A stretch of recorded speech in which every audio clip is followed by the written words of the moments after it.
So that's how Esau came into power, because it was by what's the word?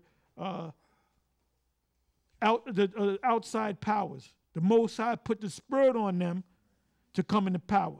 You know, manifest destiny, so you can understand. All right. All right. Go ahead. Say something. I got a quick precept. Okay. Back you up on that.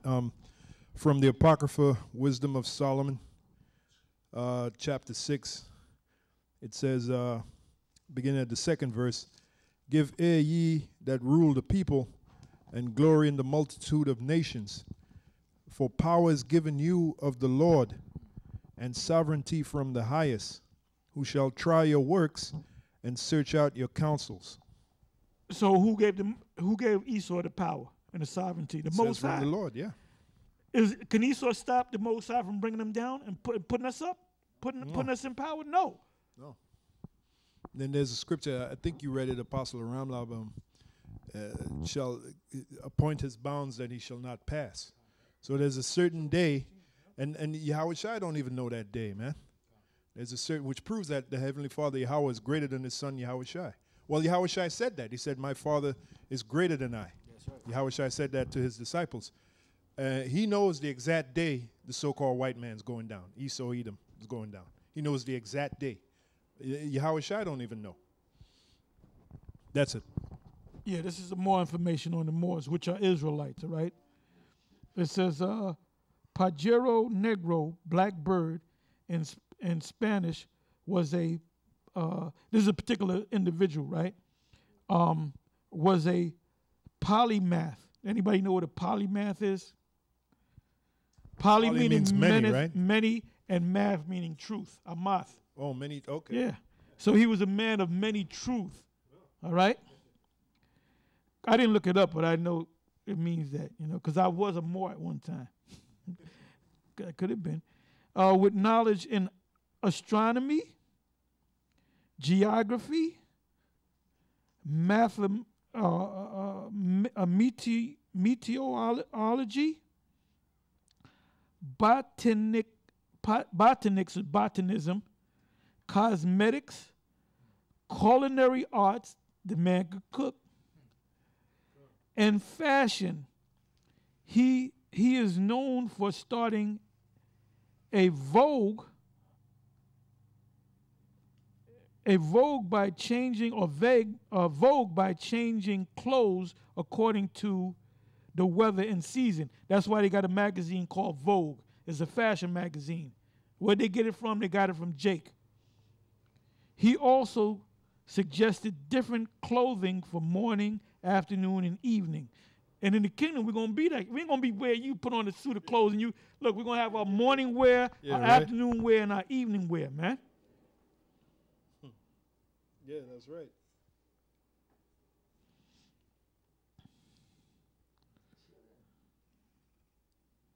He created a deodorant to eliminate bad odors, promoted morning and evening baths, and emphasized maintaining personal hygiene. Ziryab is believed to have invented an early toothpaste, which he popularized throughout Islamic Iberia, primarily in Spain. Anytime you see the word Iberia or the Iberian Sea, that's where the Moors was. And that word Iberia goes back to Hebrew, all right? Yeah, they even have a line of products, you know, food products called Iberia, I believe it is. Let me go down. Let me go down.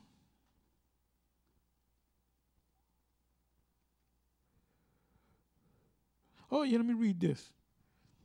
It says, in general, the Moors introduced many new crops, including the orange, lemon, peach, and Esau didn't even know when they, what do you call that? Not scabies. Is it called scabies? No, scurvy.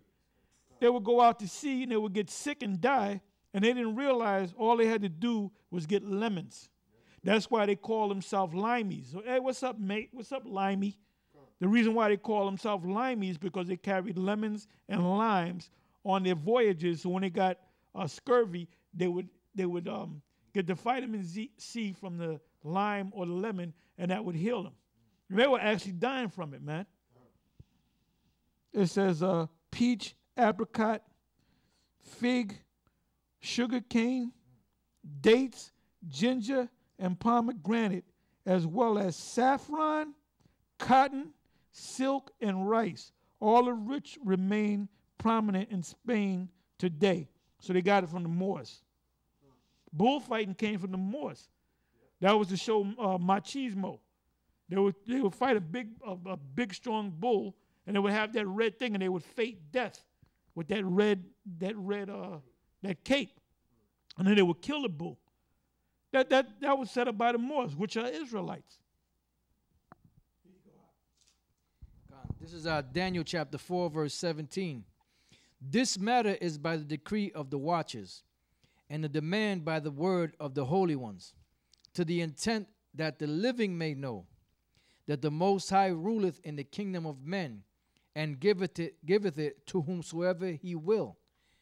And the proof of that is he took Esau, a bum, and he put him on top of everybody, man.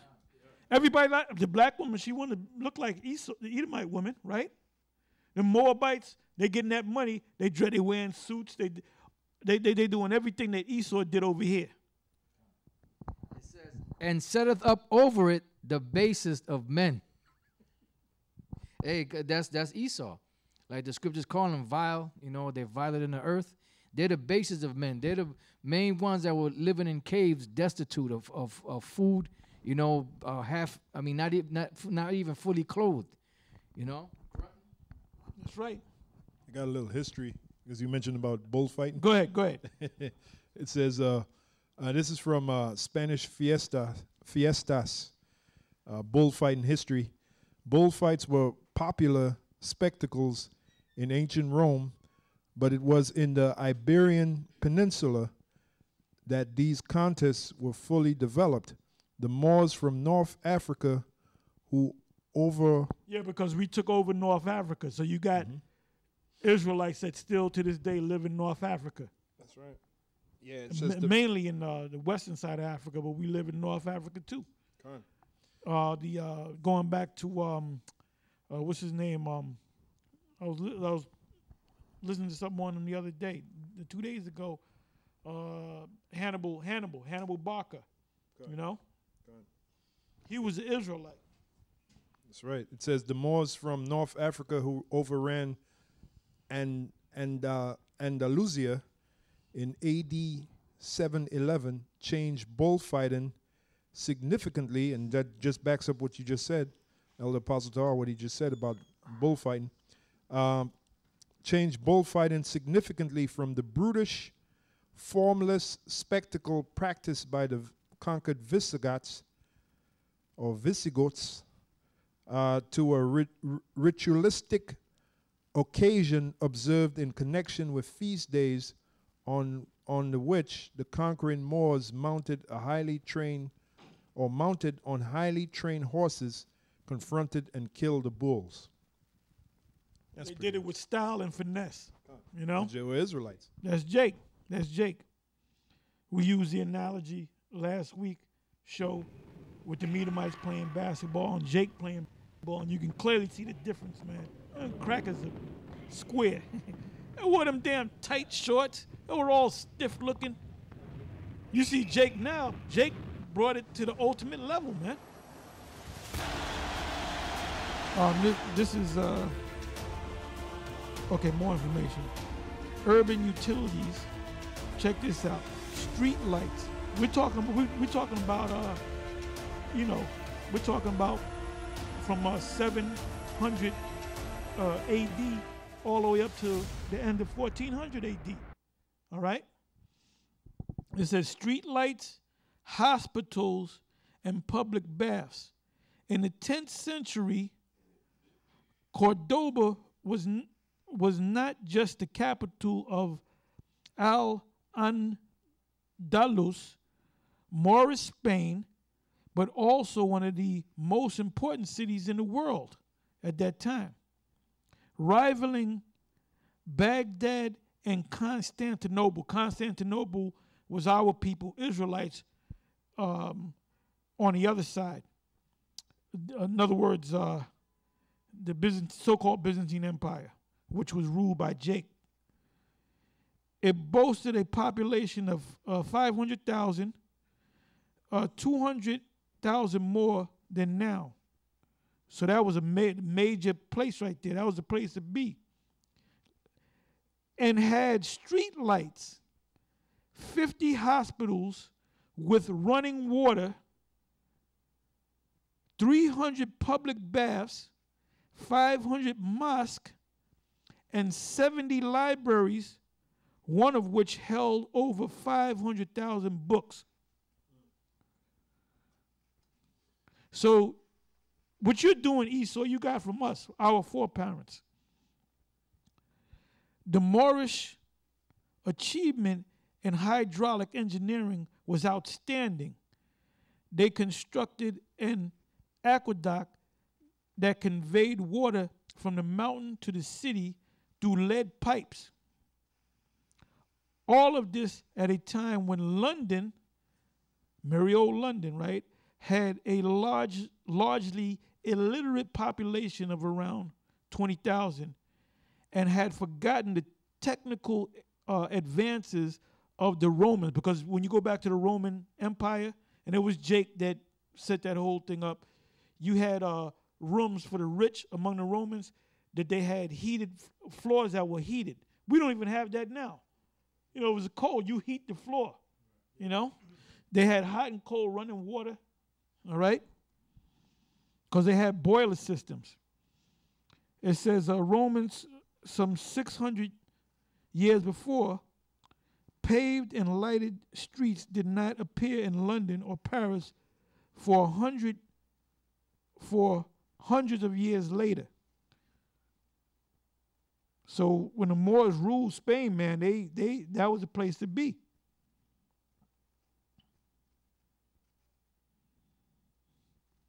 See if there's any more information. Yeah, let me read that. Medicine. It said the father of modern surgery, Abu al, if I'm saying it right, Qasim, was a Moor who was born in Cordoba. They had a car called the Chrysler Cordoba.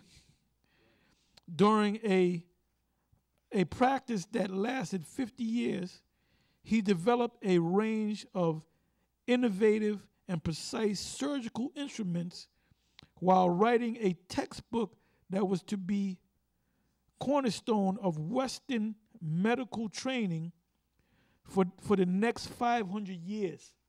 Check that out. That's just telling you, man, the power we had.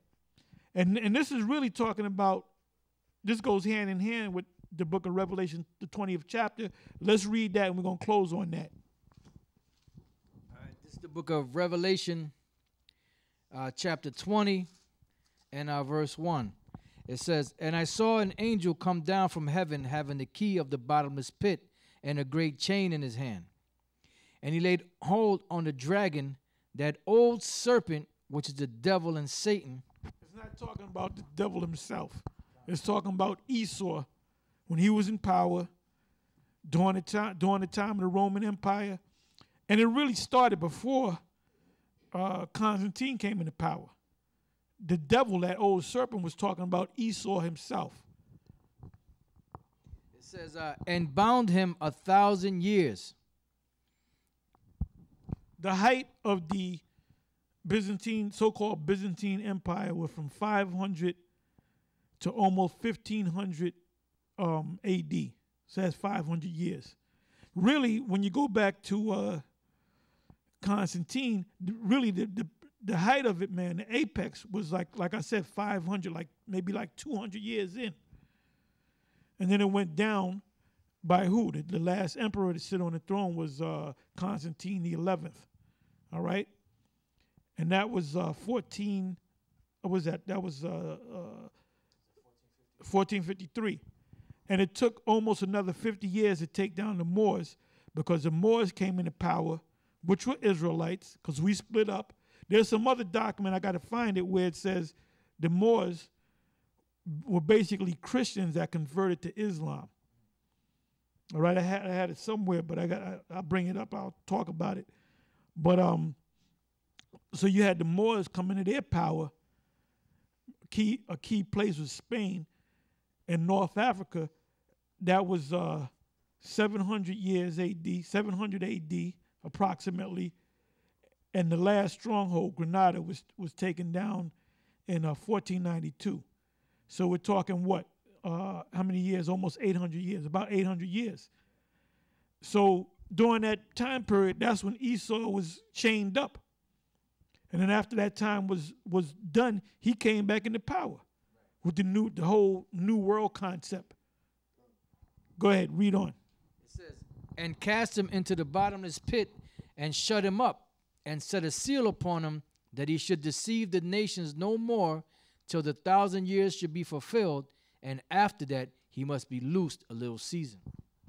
And that was fulfilled during the time of Columbus, during that time period, the mid to late 1400s.